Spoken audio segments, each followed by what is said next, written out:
Beleza, também estou bem.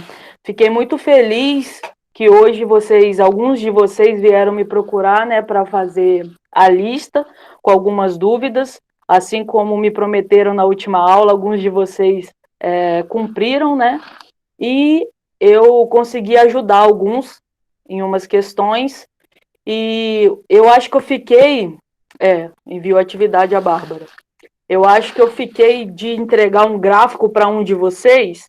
E o que, que eu vou fazer? Da questão 11 da primeira lista. Eu vou fazer esse gráfico para a Laís. Beleza, Laís.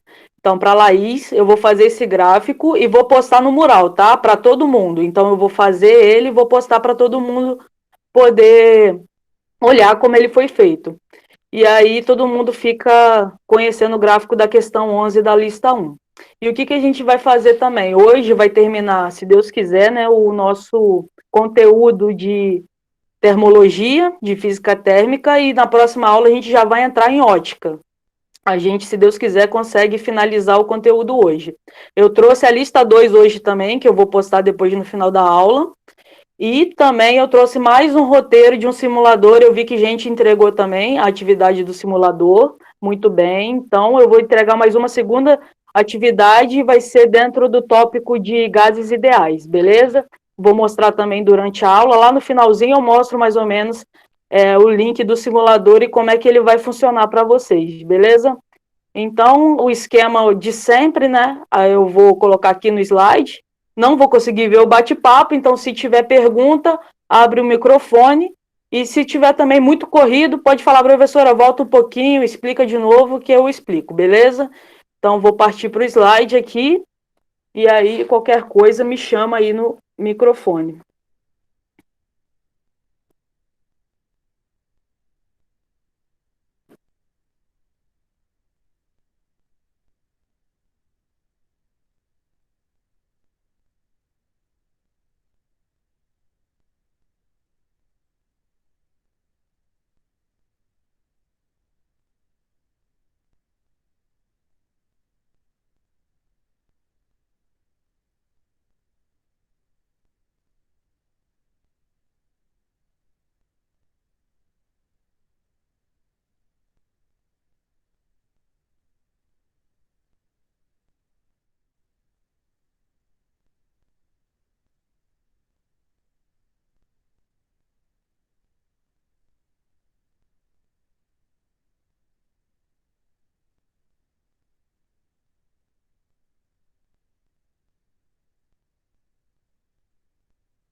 O microfone estava fechado, só um minutinho.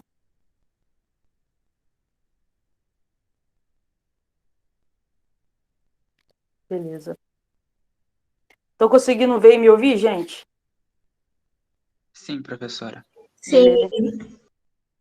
Então vamos lá, vamos iniciar nossa aula. Então, só lembrando que a gente viu na última aula, o que, que a gente viu? A gente viu dilatação térmica, alguns tipos de dilatação térmica, vimos também o estudo dos gases, dentro dele transformações dos gases, a gente viu transformação isotérmica, transformação isobárica e isovolumétrica e também chamada transformação isocórica, né? Então, o que, que nós vamos estudar hoje? Hoje a gente vai chegar, né, na Lei Geral dos Gases. Também vamos ver a última transformação que a gente não viu na última aula, chamada transformação adiabática. Vamos chegar também nas duas leis da termodinâmica e, por fim, uma segunda lei da termodinâmica com aplicação de máquinas térmicas chamadas aí de ciclo de Carnot. Então, a gente vai chegar e finalizar a física térmica e partir para a ótica, então, hoje. Vamos lá. Nossa última transformação chamada transformação adiabática. O termo adiabático ele tem origem do grego adiabatos e significa intransponível, ou seja, algo que não se pode transpor, não se pode ultrapassar. Essas transformações, elas são mudanças que ocorrem em uma massa de gás sem que haja o quê? Sem que haja troca de calor. A gente aprendeu que para haver troca de calor, a gente precisa do quê? Dois ou mais corpos com temperaturas diferentes, aonde um corpo com temperatura mais alta, ou seja, mais quente, cede calor para um corpo com menor temperatura, um corpo que é frio. E aqui na transformação adiabática não ocorre troca de calor. Por quê? Porque nós temos duas situações onde isso não ocorre. Na adiabática, o calor é igual a zero, o calor ele é nulo. E quais são essas duas situações? Ora, primeiro, nesse processo ou nesses corpos na transformação adiabática, ou eles estão isolados termicamente, alguma substância ali isola termicamente os corpos desse processo, ou numa segunda situação aonde esses corpos, eles têm a mesma temperatura, esses gases têm a mesma temperatura. E ora, se tem a mesma temperatura, eu não tenho temperatura diferente. Então, eu não vou ter troca de calor. Beleza? E essas situações, elas ocorrem também em duas características na transformação adiabática. A título até de correção da primeira aula, quando eu falo de expansão de um gás, eu estou falando de resfriamento de um gás. Ou seja, vamos olhar para a nossa figura, o que acontece na expansão e no resfriamento. Aí sim eu posso falar do meu desodorante spray. Quando eu espirro ele ali na minha axila, você não sente aquele frio? É porque ele está resfriado, ou seja, um gás em expansão. O que acontece ali no recipiente? O pistão, ele vai para cima, ou seja, ele aumenta o meu volume. Aumentando o meu volume, o que acontece? Diminui a temperatura, claro, porque minhas moléculas ali dentro, ela tem uma liberdade a mais de se locomoverem. Então, ela diminui a temperatura e diminui assim também a sua pressão. Ou seja, mais espaço, mais volume, diminui o grau de agitação da molécula, diminua a minha temperatura e diminua a minha pressão. Beleza? Isso quando nós falamos de expansão do gás na transformação adiabática com resfriamento de gases. E na segunda situação, compressão do gás. Como? Qual exemplo? Professora, Oi, pode falar. no outro lá você falou que aumenta o volume? Isso, aumenta o volume na expansão. Aumenta o volume. Diminui temperatura e diminui pressão. Beleza? Tá bom. Beleza. Então, agora a compressão. Compressão, a gente tem uma bomba de ar para encher o pneu de uma bicicleta. Você coloca o seu dedo ali, na extremidade da bomba ali, você sente que o gás, ele sai o que ali? Ele sai quente. Por que ele sai quente? O que acontece aqui quando eu comprimo esse gás? Ele diminui o volume. Agora, o que está acontecendo com o pistão na figura? Ele está descendo. E se eu diminuo o volume, olha o que acontece com as minhas moléculas. Eu aumento a minha temperatura. Por quê? Elas vão ficar tudo grudadinha ali, tentando se locomover e com pouco espaço, ou seja, pouco volume. E vai aumentar o quê? Também a pressão devido essa diminuição desse volume. Então, elas ficam mais agitadas, aumenta a minha temperatura e aumenta a minha pressão. Característica aqui, quente. O gás, ele sai quente, beleza? E na transformação adiabática, o que ela quer dizer para mim em relação à matemática? Como ela se revela para mim matematicamente? Eu consigo observar nela a variação da pressão e do volume, como a gente acabou de ver. E as grandezas, pressão e volume, nas transformações adiabáticas, elas são relacionadas com uma equação chamada equação de Poisson, que era um físico. O que acontece aqui que Poisson observou? Tem a pressão, tem o volume, e a gente tem agora um Y ali, ó, pressão, volume, nós temos um Y elevado a um expoente Y, que se chama expoente ou coeficiente de Poisson. E a pressão, vezes o volume elevado, esse coeficiente de Poisson, ele nos dá um valor, ele nos dá uma constante. E ele é característica de cada gás. Como assim? Poxa, a gente vai ver a atomicidade do gás para poder ver qual o valor desse coeficiente de Poisson. Por exemplo, se for um gás monoatômico, por exemplo, como o gás hélio, tem um átomo, eu tenho o valor de 1,4, minha constante de Poisson, o meu Y. Se for um gás diatômico, ou seja, tem 2 átomos, o O2, o oxigênio, eu tenho 1,7. Então, cada gás ali, pela sua atomicidade, ele vai ter um valor de coeficiente de Poisson. Mas eu não quero olhar a tabela, eu tenho como calcular o meu coeficiente de Poisson? Tenho. Ele vai ser o quê? Y é igual à capacidade térmica da pressão desse gás que eu quero estudar sobre a capacidade térmica do volume desse gás que eu quero estudar. Beleza? Bora lá. O que eu também posso observar? Assim como as outras transformações que nós vimos na última aula, ele também tem uma relação de pressão e volume. E qual é essa relação? Essa relação é pressão inicial vezes o volume inicial elevado ao coeficiente de Poisson é igual à minha pressão final vezes o meu volume final elevado ao coeficiente de Poisson. Beleza? Então, essa é a minha relação matemática na transformação adiabática para finalizar as nossas transformações. E como é que fica o gráfico, então, na transformação adiabática? Vamos olhar aí o gráfico. Ó. A gente tem pressão variando com volume, beleza? E nós temos aqui duas curvas, chamadas curvas isotermas. Sim, faz relação com a transformação isotérmica, porque lá também varia pressão e volume. E o que acontece aqui com o meu processo adiabático? Ele vai ser essa linha verde aí, ó, essa curva mais acentuada verde, que está interceptando as duas curvas isotérmicas. Né? Você vê que ela tem uma curva, essa verde, mais acentuada. E por que ela tem essa curva mais acentuada?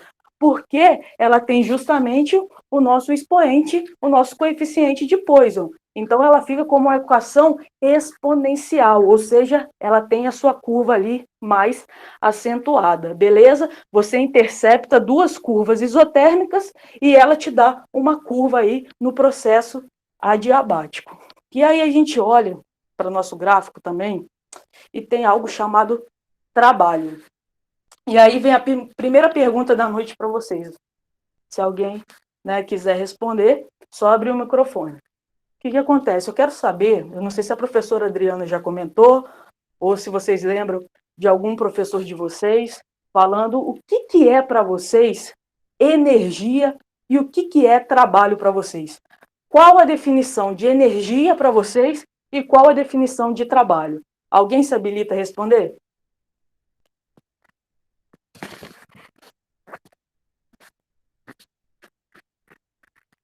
Ninguém? Professor, energia você tem quando você faz a ação do trabalho? Elas se relacionam, mas e o que é trabalho? Eu acho que é fazer alguma coisa, algum movimento, não sei. Beleza, mais alguém quer falar o que é energia e o que é trabalho? Não? Então vamos lá. Como é que a gente vai fazer? Aqui na física, a energia, ela não tem uma definição hoje em dia, até hoje. Oi, pode falar, pode falar. Desculpa interromper. A tela ficou preta. Não voltou, não? Bom, para mim, pelo menos, não. Não sei se para os outros também. Tá a tela preta para todo mundo? Sim, sim. Pra mim tá. Espera aí que eu vou tentar, vou tentar voltar aqui, só um minutinho.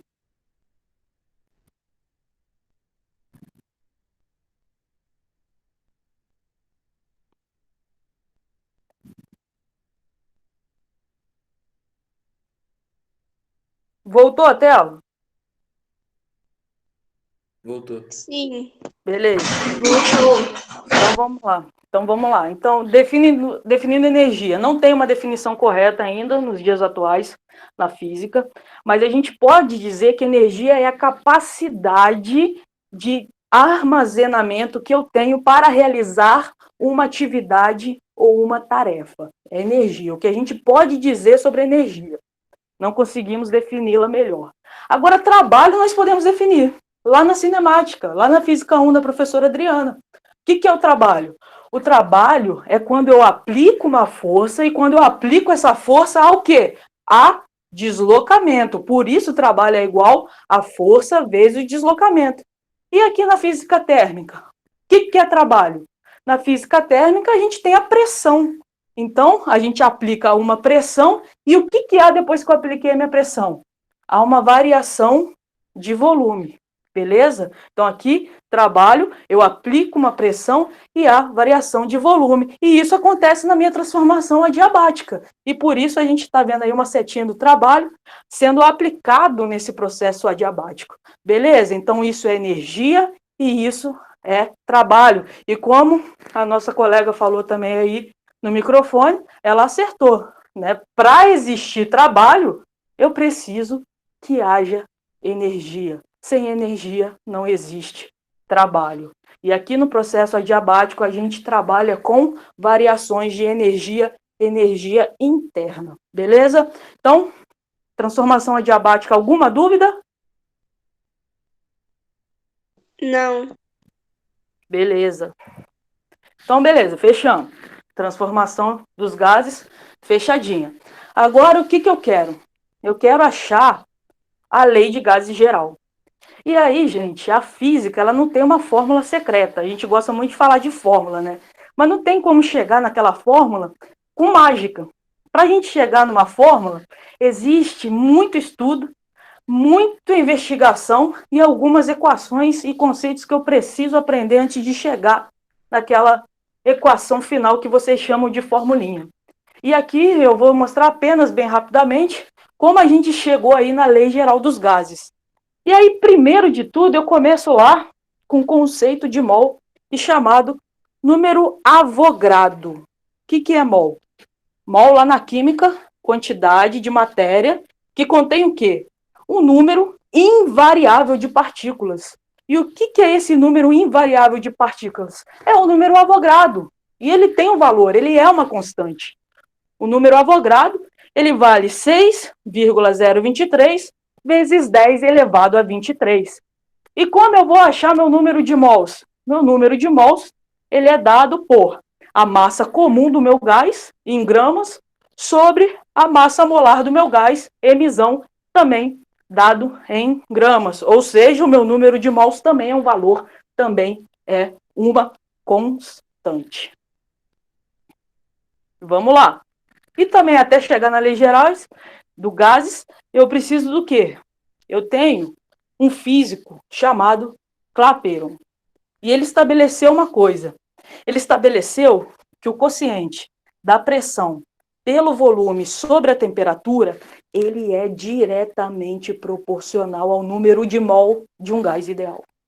E com isso, eu tenho a seguinte relação: pressão vezes volume é igual ao meu número de mols, que é dado pela massa do gás sobre a massa molar do gás, vezes, agora vamos conhecer uma constante R chamada constante universal dos gases, vezes a sua temperatura. E qual o valor da minha constante R, constante universal dos gases?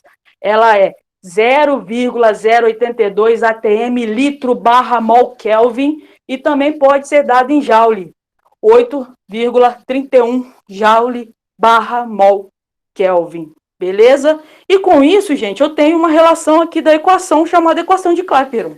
É pressão vezes o volume, que vai ser igual ao número de mols, Nzinho, que eu estou substituindo aquele Mzinho por Mzão, vezes a minha constante universal, vezes a temperatura. Pressão em Pascal, volume em metro cúbico, número de mol, constante universal. Se eu trabalhar com Pascal, ela tem que estar em Pascal, metro cúbico barra mol Kelvin. Aí eu tenho que converter. Temperatura em gases sempre Kelvin. Beleza? Beleza. Conheci minha equação de Clapeyron. O que eu vou fazer com ela? Eu vou considerar agora, para chegar na lei geral dos gases, eu vou considerar dois estados distintos de uma mesma massa gasosa. Então, no meu estado 1, ele vai ser um estado inicial, ele vai ter uma pressão inicial P1, um volume inicial V1 e uma temperatura inicial T1, beleza? O meu estado 2, ele vai ter uma pressão final P2, um volume final V2 e uma temperatura final T2, beleza? Peguei dois estados ali diferentes. Eu vou dividir as minhas equações, o meu estado inicial P1, V1 sobre o meu estado final P2, V2 e vou igualar a temperatura inicial T1 sobre a temperatura final T2. E o que vai acontecer? Colocando as temperaturas ali nos denominadores e a pressão e o volume de cada estado nos numeradores, eu tenho aí a chamada Lei Geral dos Gases Ideais. Beleza? Vocês estão conhecendo agora. E se você observar bem, o que eu posso tirar da Lei Geral dos Gases Ideais? Todas as transformações que eu estudei até aqui, gente. Então, se eu souber a Lei Geral dos Gases Ideais, dela, eu não preciso ficar decorando todas as fórmulas de todas as transformações. Dela eu consigo tirar cada uma. Olhando aí, se a minha temperatura é constante, o que acontece? Eu tenho uma transformação isotérmica. P1, V1 é igual a P2, V2. Se eu tenho uma pressão constante, qual transformação eu tenho? Isobárica, volume pela temperatura. E se o volume é constante, qual transformação eu tenho? Isovolumétrica ou isocórica. Tenho pressão por temperatura. Então, da lei geral, eu consigo tirar todas as transformações. Beleza? Aqui a gente consegue fechar, então, o estudo dos gases. Alguma dúvida no estudo dos gases, gente?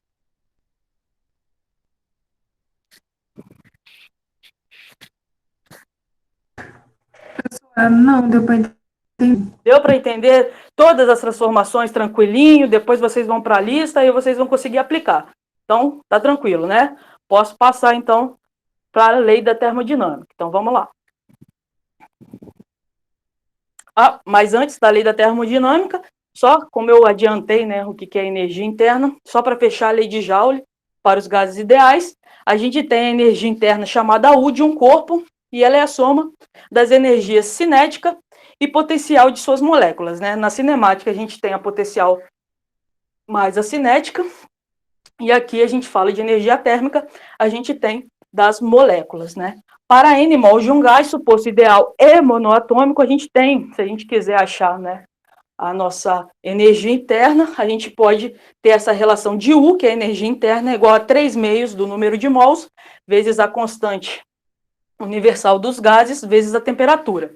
E também a sua variação de energia, que é o que vocês mais erram, pelo que eu vi nos exercícios, né, que vocês trouxeram para mim, da última aula, essa questão de variação de energia ainda continua sendo o grande terror para vocês. Mas a variação de energia, ela é igual a 3 meios do número de mols, vezes R, a constante universal dos gases, e dessa vez, se eu estou falando de variação de energia, é vezes a variação de temperatura.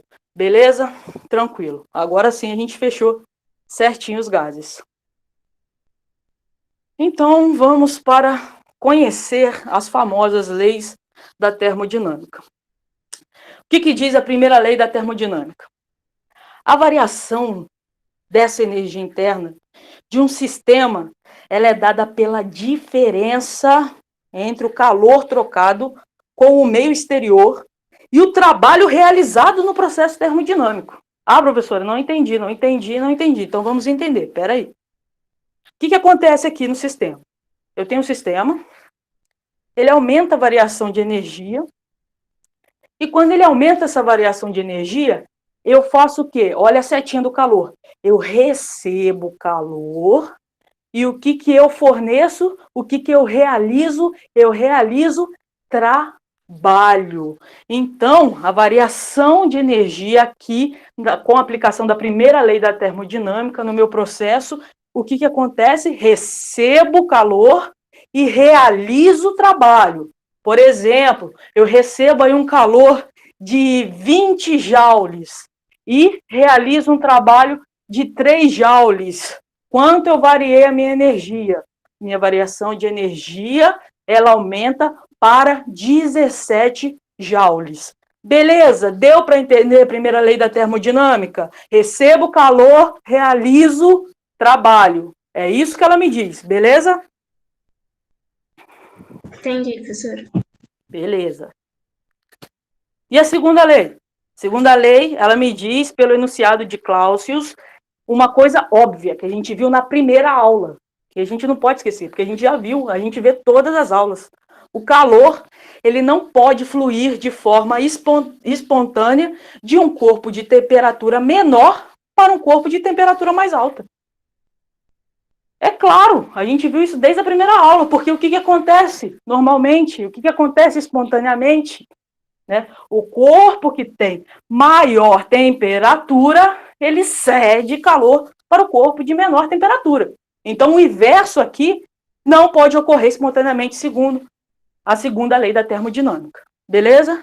Juntamente com o enunciado do nosso Lord Kelvin e do nosso físico Planck, que diz também uma coisa interessante. Não é possível a construção de uma máquina térmica que converta toda a quantidade de calor recebido em trabalho. Não tem como.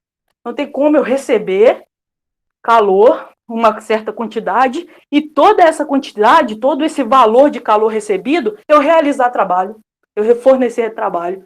E o que isso implica? Isso implica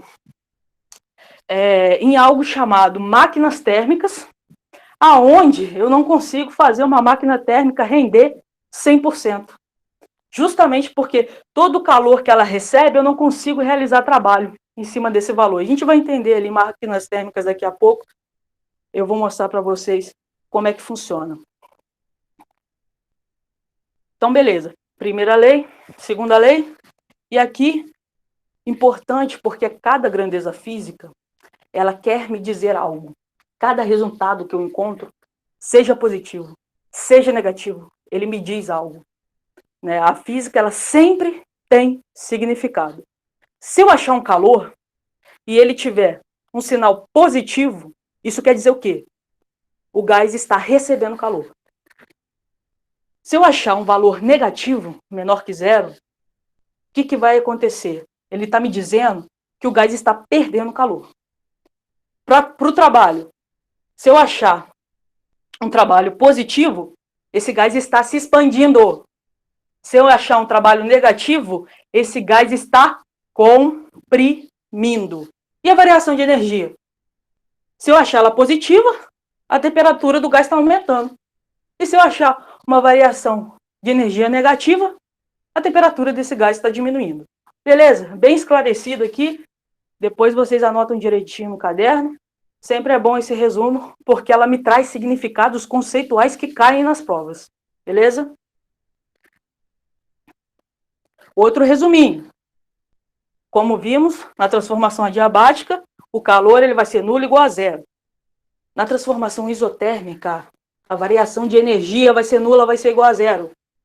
E na isocórica, o trabalho ele vai ser nulo, igual a zero. Também é uma característica importante de se anotar, beleza? Característica das transformações, o resuminho.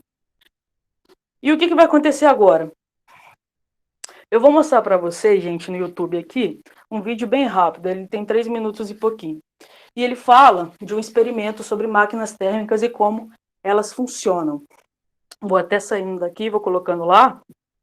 É um experimento da USP.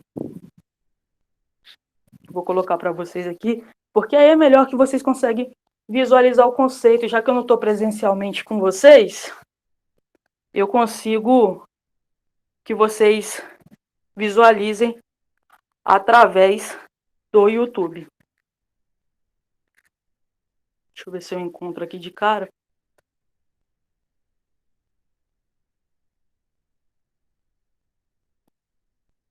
Aqui, beleza. Então vamos prestar atenção aí nesse vídeo para ver como é que funcionam as máquinas térmicas. Anúncio.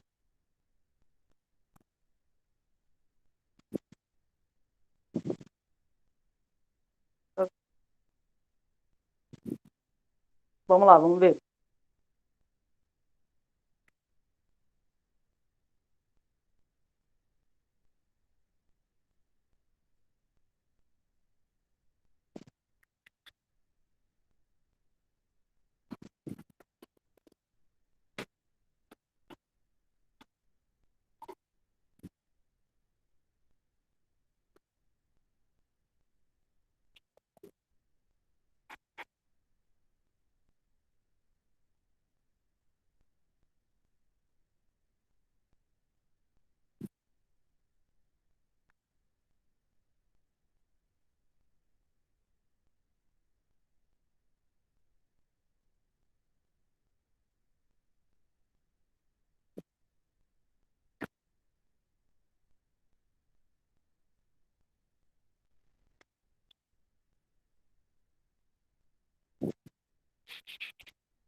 Conseguiram ver o experimento, gente?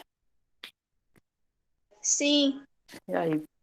Então, eu sou muito suspeita para falar, voltando aqui agora para o nosso slide, porque a minha área é uma área experimental, né? O meu TCC ele foi todo baseado na questão de experimentos físicos. E no mestrado eu também estou trabalhando com isso agora. E eu acho que a física, sem a parte experimental, é impossível você andar com a física sem mostrar os experimentos. Infelizmente, eu não estou presencialmente com vocês, porque o que eu gosto de fazer com os meus alunos? Eu gosto que vocês façam o experimento.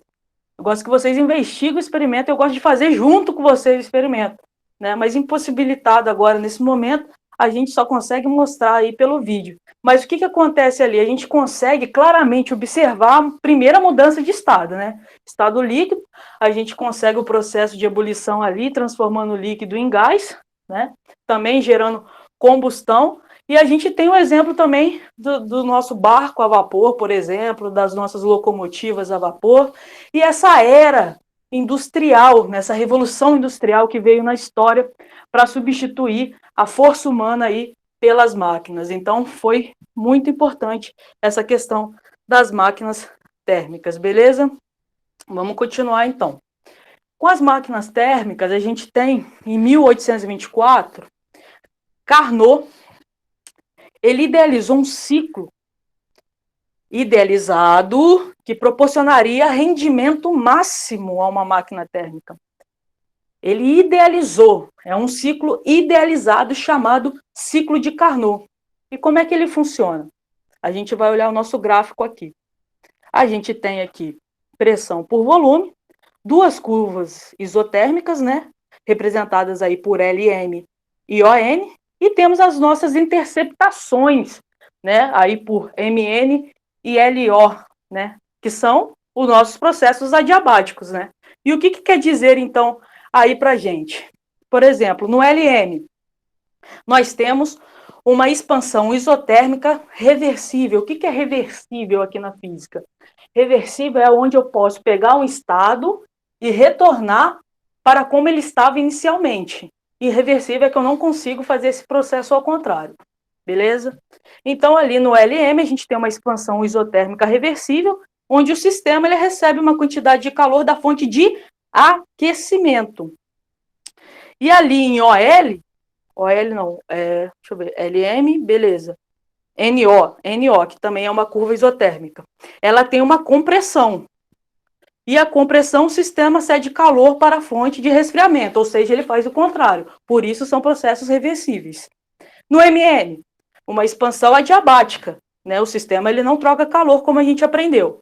E na outra curva adiabática, a gente tem ali OL, que é uma compressão adiabática, onde também o sistema ele não troca calor. Então aí, com essas duas curvas isotérmicas e com a interceptação delas adiabática, nós temos chamado o ciclo de Carnot. Beleza? Todos os processos reversíveis. E que relação eu tenho para o ciclo de Carnot? O que ele me diz? Né? Para que ele é útil? Em uma máquina de Carnot, a quantidade de calor que é fornecida pela fonte de aquecimento e a quantidade cedida à fonte de resfriamento são proporcionais às suas temperaturas absolutas. Ou seja, por isso que nós trabalhamos com Kelvin, né? Porque Kelvin, lembrando da primeira aula, é uma escala absoluta, né? Nós temos lá a menor temperatura possível, chamado zero absoluta. Então, a gente tem que calor, né, da fonte de resfriamento sobre o calor da fonte de aquecimento é igual à temperatura final sobre a temperatura inicial. E assim a gente consegue calcular o rendimento de uma máquina de Carnot, que é dado por N, que é o rendimento, é igual a 1 menos Q2 sobre Q1, e consequentemente Q2 sobre Q1 é igual à temperatura final sobre temperatura inicial. Ou seja, o que interessa é que o rendimento é igual a 1 menos essa variação de temperatura. T2 sobre T1, que são T2, temperatura absoluta da fonte de resfriamento, e T1, temperatura absoluta da fonte de aquecimento. Beleza? Vamos ver um exemplo para ver como é que isso funciona. Qual o rendimento máximo teórico de uma máquina a vapor cujo fluido entra a 560 graus Celsius e abandona o ciclo a 200 graus Celsius? Muito fácil aqui, porque ele deu todas as informações. Então, o rendimento dela é igual a 1 menos a temperatura final, que é 200, mas está em graus Celsius. Pode graus Celsius? Não pode. Tem que ser em Kelvin. O que eu faço para transformar em Kelvin? Somo 273. Beleza? T2, 200 mais 273. Sobre a temperatura inicial, 560, também vou transformar, mais 273 Kelvin. Ou seja, o rendimento dessa máquina, máximo teórico, é igual a 1 menos 0,567, que vai ser igual a 0,432. E multiplicando por 100 para fazer a nossa porcentagem, dá 43,2%. Alguma dúvida aqui no ciclo de Carnot, gente? Alguém tem dúvida aqui? Não. Não, por enquanto não. Beleza, então, vou seguindo. Se tiver, pode parar. Vamos fazer mais um exemplo, então. Aqui da Universidade do Amazonas. Um motor de Carnot, cujo reservatório a baixa temperatura está a 7 graus Celsius. Ele apresenta um rendimento aí de 30%. A variação de temperatura em Kelvin da fonte quente, a fim de aumentarmos seu rendimento para 50%, será de quanto? Vamos lá. O que fornece para mim? A temperatura inicial. Eu tá em graus Celsius, eu tenho que transformar em Kelvin. Então, 7 graus mais 273, eu vou ter 280 Kelvin. Vou calcular o rendimento em 30%. Primeiro. Então, 30% eu vou dividir. 3 dividido por 100 vai dar o quê? O número de rendimento em 30% é igual a 0,3, que é igual a 1, menos temperatura, que eu tenho em 30%, no processo em 30, em 50 eu tenho 280 graus, né? Kelvin, 280 Kelvin, aliás. E aí, vou fazer minha continha, beleza, vou achar minha temperatura aí em 30%. Vai dar 400 Kelvin. Depois eu vou calcular essa temperatura em 50%. Calculando ali, ó, 0,5 de 50% é igual a 1 menos 280 sobre essa temperatura quando ela está com rendimento de 50%. Que eu vou querer minha variação de temperatura. Esse é o problema que vocês têm dúvida, sempre. Achei, fiz a minha continha matemática, em 50% eu vou achar 560 Kelvin e vou fazer minha variação. Minha variação temperatura final menos temperatura inicial, 560 quando ela está em 50%, menos 400 Kelvin quando ela está em 30%. Fazendo a diferença da variação de temperatura, eu vou ter, então, uma variação de 160 Kelvin. Alguma dúvida aqui nessa questão, gente? Professora, pode explicar de novo para mim, por favor? Posso, com certeza. Vamos lá. Eu tenho 7 graus em todo o processo. Tanto no 30% quanto no 50%. E eu quero a variação dessa temperatura no 50, quando eu estou com 50% e quando eu estou com 30%. No processo inteiro, eu quero a variação dessa temperatura no processo todo. Então, vamos lá. Primeiro, o que eu achei? Eu tenho 7 graus, graus Celsius, preciso converter para Kelvin, eu somo 273. Então, eu tenho uma temperatura de 280 Kelvin. Vou calcular agora o rendimento, a primeira temperatura inicial, quando o meu rendimento é de 30%. N, rendimento, é igual a 1 menos T2 menos sobre T1. Minha temperatura, ela está em 280 Kelvin, tanto em 30% quanto em 50%. Faço a minha continha, acho a minha temperatura ali quando ela está em 30%. T1 é igual a 400 Kelvin. Beleza? Vou calcular agora a temperatura quando o rendimento está em 50%. 50% eu divido, né? Eu fico com 0,5. Esse é o meu número, meu rendimento, meu Nzão. 1 menos minha temperatura em ambos rendimentos está em 280 Kelvin, sobre a temperatura agora quando ela está rendendo 50%. Achei a temperatura final, que é 560 Kelvin. Agora, o problema, ele me impede a variação nesse processo da temperatura. Beleza, temperatura final, 560 Kelvin quando está a 50%, menos temperatura inicial, que é 400 Kelvin quando ela tem um rendimento de 30%. Então, eu vou ter uma variação de temperatura de 160 Kelvin. Deu para entender? Deu sim, obrigada. De nada. Alguém mais com alguma dúvida ou posso passar para o próximo exemplo? Nenhuma? Tomar só uma água aqui, então. Beleza. Professora, Oi, pode falar. aquela primeira, então, você usou como fórmula, né, para desenvolver tudo? Essa daqui? Não, a que você estava explicando antes. Essa daqui? No início, tem essa fórmula que foi a que você usou para desenvolver tudo aqui? Exatamente, porque aqui ele está querendo rendimento. Olha, vamos só voltando aqui. Aqui a gente tem o motor de Carnot, né? E aqui ele está trabalhando com o rendimento desse motor que foi idealizado. Então, sendo de Carnot, eu vou usar a relação que Carnot me deu, que é igual, que é esse N, que quer dizer o rendimento dessa máquina de Carnot, 1 menos a temperatura, né? Temperatura final sobre a temperatura inicial. É uma relação de Carnot, beleza? Tá bom, professor. Qualquer dúvida durante a lista também, vocês já sabem, né? Hoje me procuraram, o pessoal sabe que eu respondo. Se eu tiver tranquilo, eu respondo até bem rápido. Vamos lá. Vamos para mais um exemplo. Uma amostra de um gás ideal se expande duplicando o seu volume durante uma transformação isobárica e adiabática. Considerando que a pressão experimentada pelo gás é 5 vezes 10 elevado a 6 Pascal e seu volume inicial 2 vezes 10 elevado a menos 5 metro cúbico, podemos afirmar o quê? Letra A. O calor absorvido pelo gás durante o processo é de 25 calorias. Letra B. O trabalho efetuado pelo gás durante sua expansão é de 100 calorias. Letra C. A variação de energia interna do gás diminui em menos 100 joules. Ou letra D. A temperatura do gás se mantém constante. Primeira coisa que eu vou fazer, gente, o que ele falou sobre transformação isobárica e adiabática? Quais características quando eu falo de uma transformação isobárica?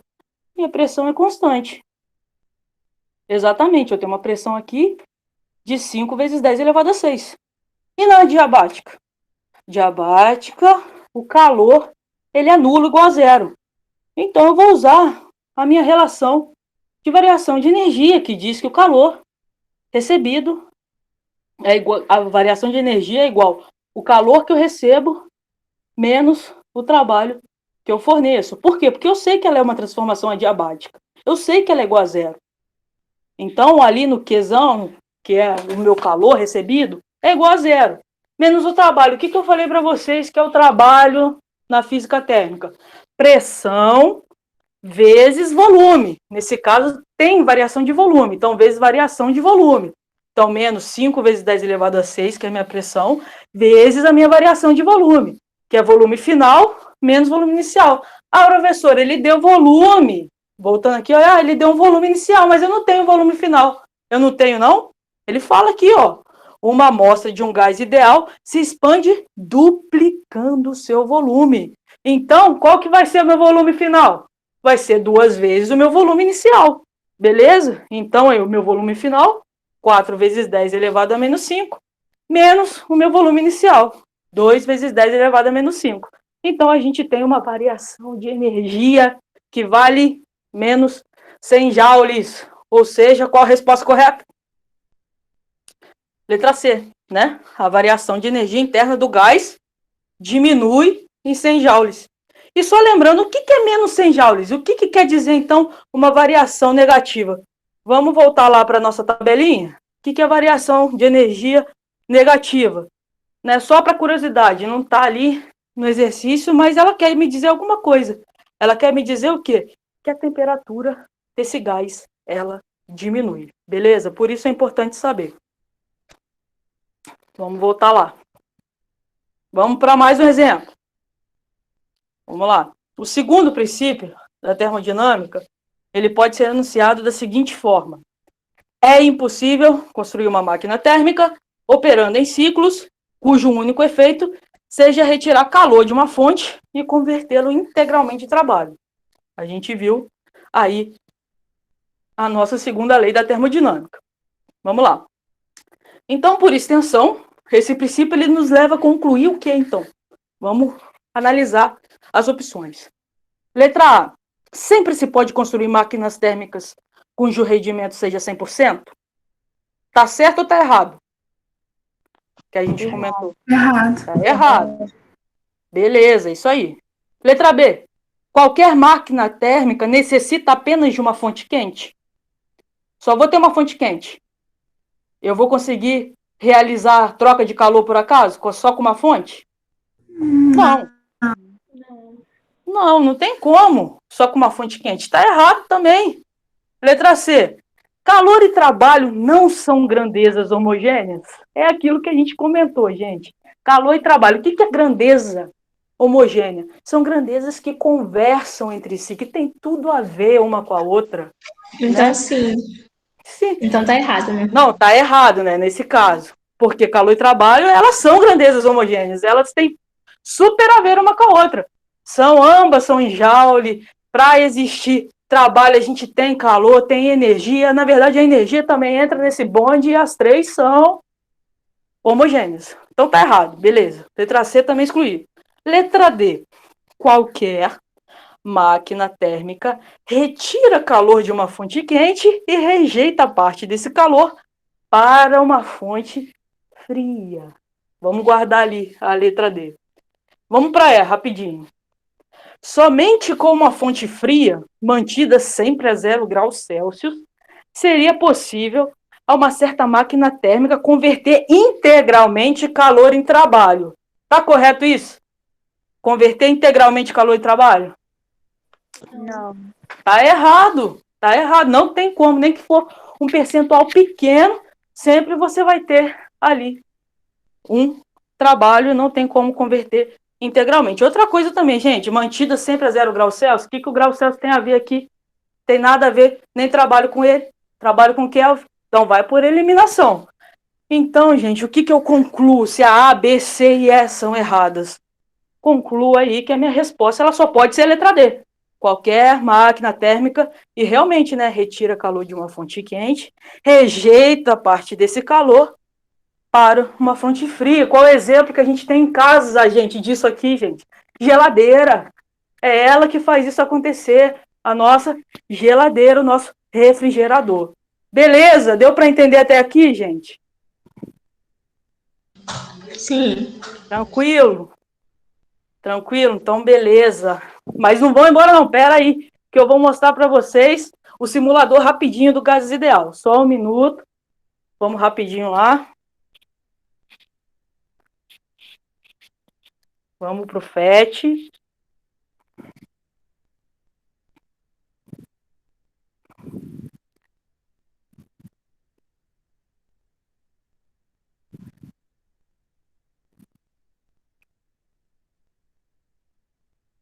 Propriedade dos gases ideais. Então, vamos lá. Play. Vai estar lá o link.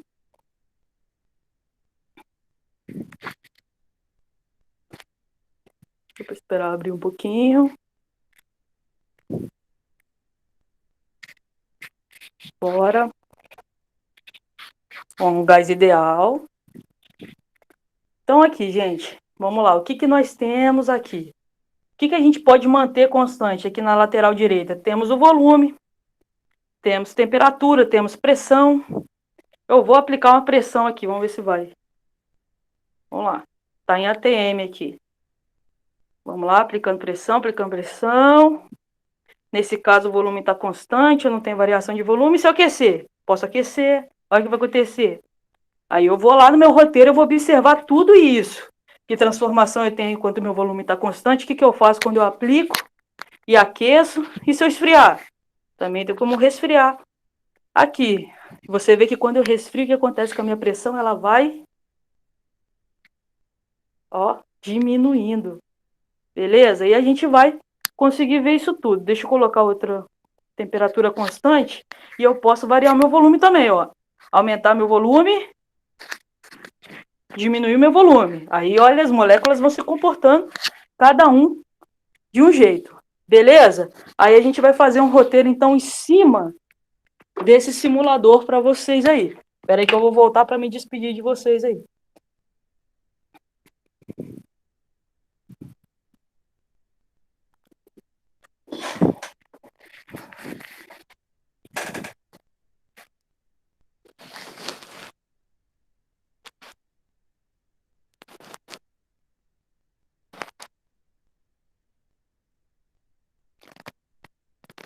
Beleza, gente? Tranquilo? Alguma dúvida aí? Ou não, ou nenhuma dúvida a mais? Tranquilo? Não conseguiu acessar meu slide? Professor, eu também. Oi. Ninguém conseguiu? Deu, acho que arquivo desconhecido, alguma coisa do tipo. Mas da primeira aula, alguém conseguiu? Só foi da última aula ou da primeira aula também? Professor, acho que de todas. Todas as aulas. Gente do céu, ninguém me falou eu isso. Eu estava no YouTube, vi a aula e acompanhando os slides, mas eu tinha até esquecido. Que bom que ela instalou. Vou fazer o seguinte, então, vou passar para PDF, o slide. Acho que é melhor, né? Vou passar para PDF e posto lá de novo, então, gente. Meu Deus do céu. Eu vou postar lá, então, pode deixar comigo. Eu vou fazer o seguinte, vou pegar, vou converter o PowerPoint PDF e posto de novo, que vocês não podem ficar sem o slide, não, pelo amor de Deus. Mais algum problema que vocês encontraram? A lista tá abrindo certinho? O roteiro tá certinho? Sim, era só um slide mesmo. Ah, beleza. Por causa do formato, eu também ia falar isso, acabei esquecendo. Ai, gente, beleza. Então, vou fazer o seguinte, então, tá? Só os slides, eu vou fazer, então, essa conversão e vou postar para vocês, junto com a lista 2, junto com o roteiro da simulação dos gases ideais e junto com o link da experiência de hoje. E outra coisa, tem um conceito que eu não abordei muito bem com vocês, que é a entropia dentro da Física 2, porque ele gera vamos dizer, um conceito mais filosófico. Eu gosto, né, mas ele gera muita discussão filosófica. Então eu vou passar um vídeo para vocês de um canal que eu gosto muito da física também. Aqueles que gostam, né, isso é curiosidade. Né, eu adoro. Então filosofia vai ser filosofia junto com a física. Eu vou passar para vocês também, para aqueles que se interessarem, né, por essa discussão mais filosófica. Então, beleza, gente. Boa noite para vocês. Até a nossa próxima aula. E trabalhem lá nas listas. Qualquer coisa me procura durante a semana, que eu estou por aí para ajudar vocês. Beleza? Boa noite a todos. Deus abençoe a cada um de nós e que nos proteja, né? Principalmente nesse Amém, tempo. professora. Amém. A todos nós. Boa noite, bom descanso. Até a próxima. Obrigada.